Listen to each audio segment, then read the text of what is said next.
let me smack you between the eyes with a question. If you were to stand before God right now, and if you really believe that there's a God or do not believe that there's a God, it doesn't matter.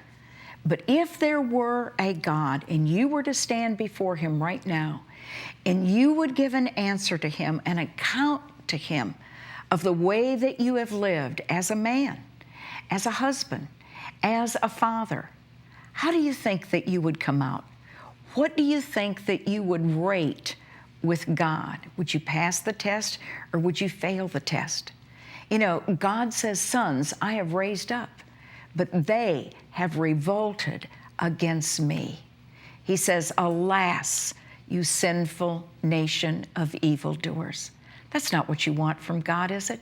If there is a God, and there is one, you're going to be accountable for your manhood. So what do? Listen. Have you ever found yourself living for the moment, especially as a man, just looking at that very moment or at that day or at that opportunity? Do you realize that the Bible tells us that a nation, Israel, got in trouble? And they got in trouble because they did not consider their future. They lived as if God did not mean what He said. They lived as if God would play favorites or would overlook their behavior. And consequently, when God opens the book of Isaiah, He says, sons I have brought up, sons I have reared. And He says, and He's disappointed with them. He says they're a generation of evildoers. He says, an ox knows its master. A donkey knows where it belongs. But my people do not know. They do not understand me. You know, I believe that the majority of our problems and our disappointments in life and our frustrations in life come because we just really don't understand God. Because we don't understand that we are created by God, that we are created for God, and that because God is God and we're man, that God has a way for us to live. We've been talking about this model man. We've been talking about this Bible being a manual for manhood. Because men are confused and men are frustrated, and I can understand that. And men feel oppressive and oppressed. And what happens many times is when the pressure comes in on a man and when he keeps fighting an upward battle, unless he's fully convinced, gut level, inside, that he is right and that he's headed down the right path, that man will back off and move into a passive mode. And that's what a lot of women are living with. They're living with passive men, and they're becoming wild, wild women. They're just moving in and usurping the role of a man. And you know, if you want to have a marriage without regrets, if you want to have a life without regrets, if you want to be able to stand before God and say, hey, God, I did the best I could, not just I could, but I did the best I could because I knew what you said, and I made that my goal, that my ambition. I will tell you, if you can find out what God says in this book, the Bible, about manhood, if you can look and see, okay, what does God say the model man looks like? And you can aspire to that, and you can set that as your goal, and that is going to be your objective. When you stand before God, you're not going to hang your head in shame. He's not going to say, well, you were a son that revolted. But what does He do with each one of us? And He does this with every human being. He sets before us life and death, blessing and cursing. There's two roads that we can take. One road is a very narrow road. It's a very straight road. And it's a narrow, straight road that leads to eternal life. And in the process of getting us to eternal life, it gives us life that is more abundant. It's an abundant kind of life. It's a challenging life. It's a joyous life. It's not a life without trials and not a life without obstacles in its path, but it is a life that enables us to live as an overcomer. The other path that is set before us is as broad as you can get. It is as wide as you can get. The gate is very, very high. But the problem is it ends in destruction. It ends in hell. You say, hell, I don't believe in that. Now, you can say that swearing, or you can say, hell, I don't believe in that. I don't believe it exists. If you're swearing and you say, I don't believe in it, you're using a word for a genuine place, a genuine destination. If you say hell, and you're talking about the place, and you say, I don't believe in that, then I want to tell you something. You're deluded. You're deceived, because there is a path that leads to hell and eventually leads to the lake of fire. So, which path are you going to take? Let me lay before you today those two roads. And if you're a woman that's listening, you say, of what benefit is this for me? Well, who do you want to hook up with? Who do you want to commit your life to? Who do you want to be your marriage partner? You say, but I'm already married. Okay, you're already married. You're going to learn the two paths that a man can take. And you're going to learn, not today, but you're going to learn in the weeks to come, okay, how can you help that man? Remember, you were created as a helpmeet for a man, a counterpart, a complementer, a completer, a backup for a man, a support for a man. So how can you help your man on the path that leads to life? Because I want to tell you something. If he takes that path, he's going to be a whole lot more interesting, challenging, and exciting to live with. And it's going to give you a security as a woman that nothing else can give you. Well, we've been looking at what God called a model man. And this was the man that would run, this was the men that would run the church. And I want to make sure that I say that, because in the Bible, you had a plurality of leaders. You didn't just have one pastor, but you had several men that were there, that were watching over the flock. And we saw a list of qualifications for those kind of men in 1 Timothy chapter 3. Now what I want to do is I want to take you to Titus, because Titus gives us just an interesting little twist that we can see here about this man. So it's Titus, and it's chapter 1, and you will find all the T's together in the New Testament, Thessalonians, and then Timothy, and then Titus, and then comes the book of Hebrews. So Titus chapter 1. In Titus chapter 1, he says this. He says, for this reason, verse 5, I left you in Crete, that you might set in order what remains and appoint elders in every city as I directed you. So he's writing to Titus, and he's saying, this is what I want you to do. I want you to find these kind of men in every city. Now, this is interesting, because what were the people in Crete like? Well, he says, one of them, a prophet of their own, said, Cretans are always liars, evil beasts, and lazy gluttons. And he says, this testimony is true.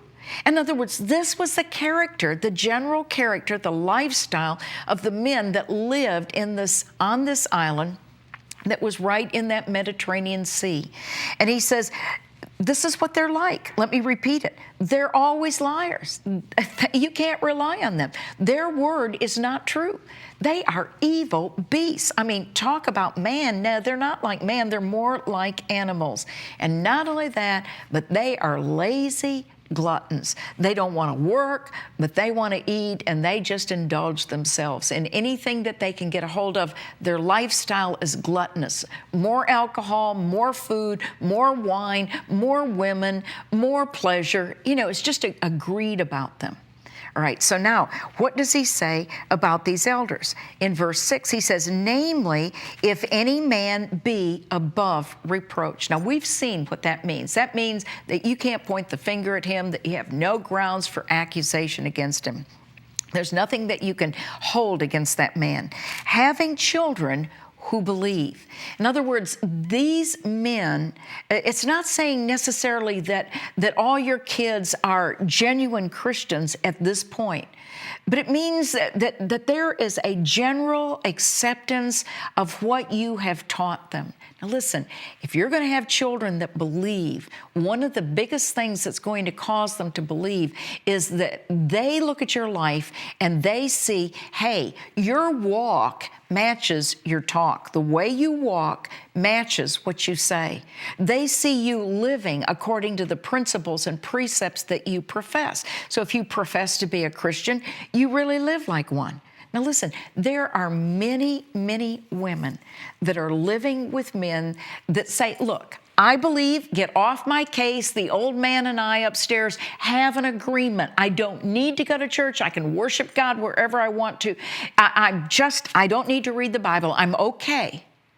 But I want to tell you something. If that's generally your attitude and you don't want to talk about the things of the Lord and you're not interested in it and there's no guilt if you're not reading the Bible and there's no hunger to read the Bible and there's no kindness and there's no love and there's no evidence of God's character in you, I want to tell you something. You're deceived and you're on that broad path. And I told you where it ends. It ends in hell.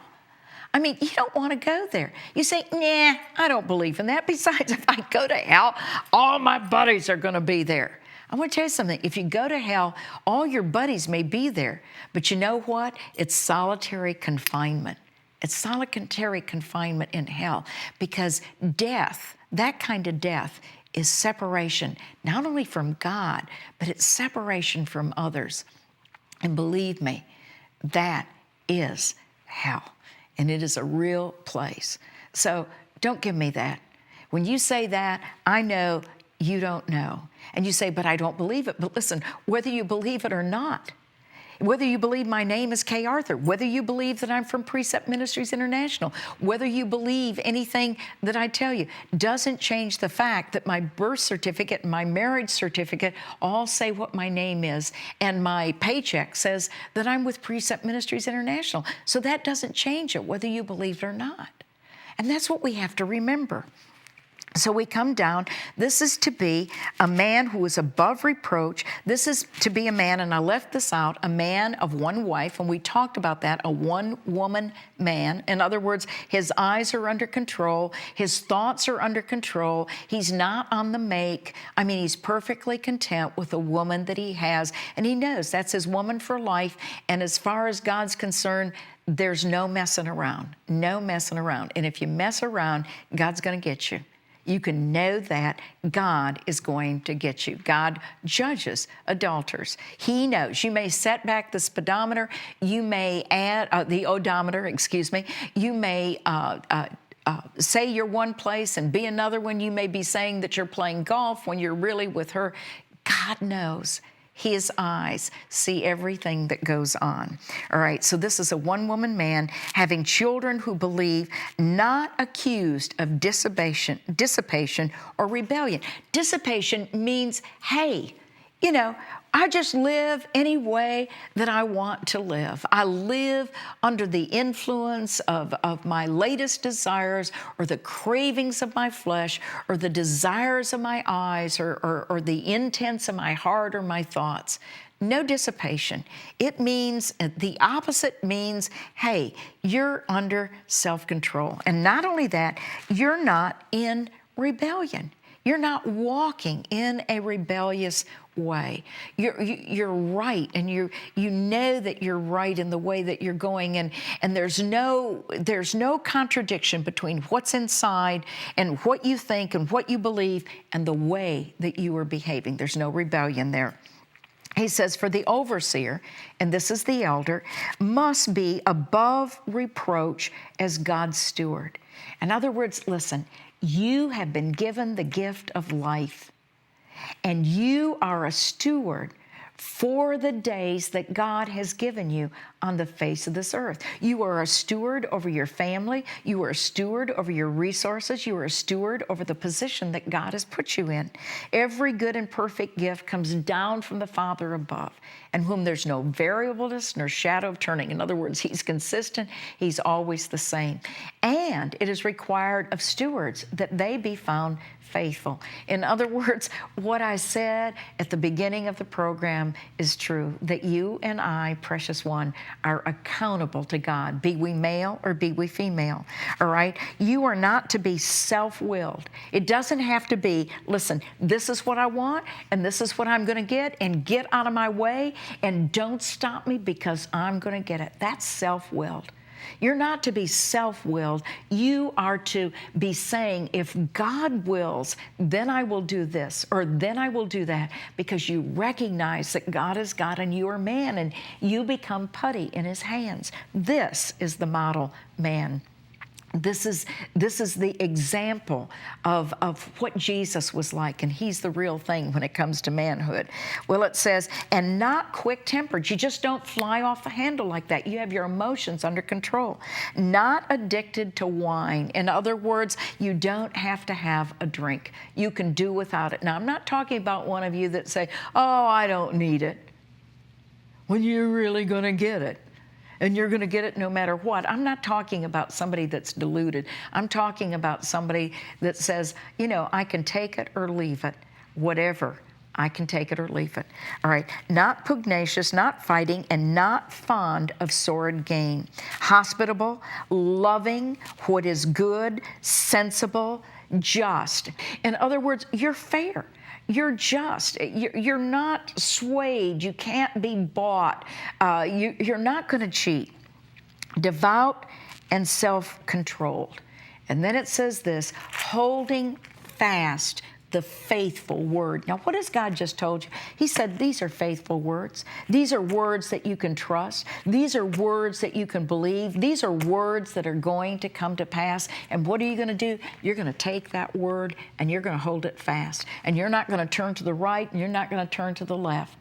This is what God told Joshua, that man that would step in for Moses and lead the nation and cross the Jordan River and take over the land of Canaan. He said to him, I want you to meditate on my word day and night. I don't want it just coming out of your mouth. I want it in your head and in your heart. I don't want it coming in the ear and out the mouth. Think about it. Reason through it. Meditate on it day and night. And then he said, I want you to be strong and I want you to be courageous. And he said this because he was about to fight the enemy. Every day, sir, when you go out into that world, you're in a battle.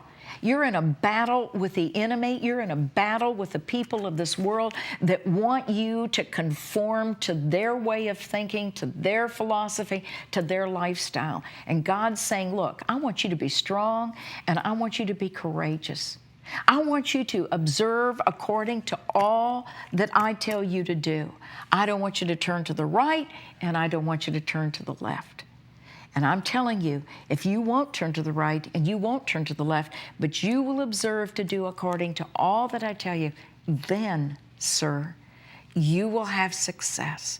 Then you will prosper. And I'm telling you this because I'm God. I'm not saying that life won't have difficulties, because one of the things that we didn't touch on, but you see it in Timothy, is that a man of God is a man who perseveres. Who keeps on keeping on, and who keeps on keeping on no matter the battle, no matter the fray, no matter the distractions. He's got his path set. And he's going to be strong and he's going to be courageous. In other words, strong for the path ahead, and courageous so that he is willing to stand alone and stand for his convictions, no matter what anyone else says, no matter the threats that come, no matter the temptations. This is God's model man. Now look, I want to take you from here and just show you what God says about the other kind of men. And I want to take you to Timothy. This time I want to take you to 2 Timothy. This is Paul's final letter to his son in the Lord. And when he writes to his son in the Lord, he's in prison. He knows that the time of his departure has come. In other words, he knows he's about to be beheaded. But you know what Paul can say at the end of his life? He can say this. He can say, I have fought the good fight. I have kept the faith. I have finished my course. And henceforth, there is a crown of righteousness laid up for me, and not for me only, but for all those men and women who love his appearing. Now, what do we mean by his appearing? He's going to come again. Jesus is going to come again. You may never have heard that. I didn't know it until after I was 29. And I went to church all my life, but I never heard it in the church that I went to because they didn't believe the Bible. Or many of them didn't believe the Bible, and they didn't teach that. But Jesus is coming again. And when he comes again the second time, he's coming for judgment. When he comes the second time, he's coming to take over. I mean, he is saying, move over, all you leaders. Move over, all you nations. I'm here, and I am God, and I've come to take over. He's going to judge all those that have mistreated his people. There is a payday someday, and it is coming. So Paul is saying, look, Timothy, you follow my example. He says that in the first chapter. He says, you know the way I've walked. He says, now you follow my example. He tells the Corinthians, be imitators of me, even as I am of Christ Jesus. And that's what a model man can do. Now, when he tells them all that, he also says, I want you to realize this, that in the last days, difficult times will come. In other words, son, I'm leaving. I'm checking out of here. I'm going to be with Jesus. I'm going to walk those streets of gold. I'm going to be absent from the body. I'm going to be present with the Lord. The fight's over for me. The course is over for me, and I've run it well, and there's a reward for me, but you still have to run. He says, now, I want you to know that in these last days, and those last days started with the first coming of Jesus Christ. He says, difficult times are going to come. And it's getting more and more difficult. And that's how we know that Jesus is closer, but so is judgment and accountability. He says, men will be lovers of self.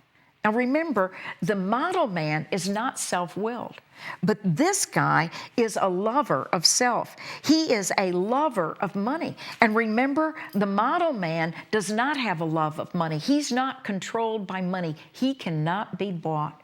But these men, hey, they're lovers of money. They'll do anything for money. I mean, they're lawyers who will defend someone who is guilty, and they know that they're guilty simply for the dollars that they can earn, not for the justice that they are there to uphold. He says they're boastful. Hey, man, did you see what I did? Do you know how many women? Do you know how many? Yeah, they're boastful. They are arrogant. I mean, there is a tilt to their nose. They are revilers. I mean, they sit there and they slam and they revile and they laugh and they say, don't give me any of that stuff. I don't want to hear about Jesus Christ. I don't want to hear about the church. I don't want to hear about religion. It's all a bunch of bull. That's all it is. They revile. It says they are disobedient to parents. In other words, there isn't a right relationship to parents. They are ungrateful. They are not appreciative. And some of you are living with men like this. You can't do anything to please them. They're always cutting you down. They're always demeaning you. What do you do? How do you handle that? We're going to talk about that in this series as we continue. You're going to get answers. You're going to be so excited at what you learn. These are unholy. In other words, hey, they are not glorifying God at all. You can't see the image of God in them. They suppress the image of God with their unrighteousness, with their ungodliness. They are unloving. They can walk away from their kids. They can walk away from these kids that they were creating and bringing into the world and not call them, miss their birthdays, miss their hospitalizations, not send money, not care about them. He says they are irreconcilable. In other words, there's no making them happy. They are malicious gossips. I mean, they will cut you down. They will talk. They'll use their tongues to do anything that they want to do. They are without self-control. In other words, there's no restraints. Whatever they want, whenever they want it, however they want it, they're going to go for it. They're brutal. In other words, sometimes they'll just backhand you. They'll backhand the kids. They'll be mean as a snake. They'll know that it's important that to their son that they're at that ball game and they won't go. And if they go, they're absolutely brutal. They don't encourage the kid. They cut the kid down. They are haters of good. They don't want to hear about righteousness. They don't want to hear about goodness. They don't want to, they hate goodness because they're not a part of it. They are treacherous.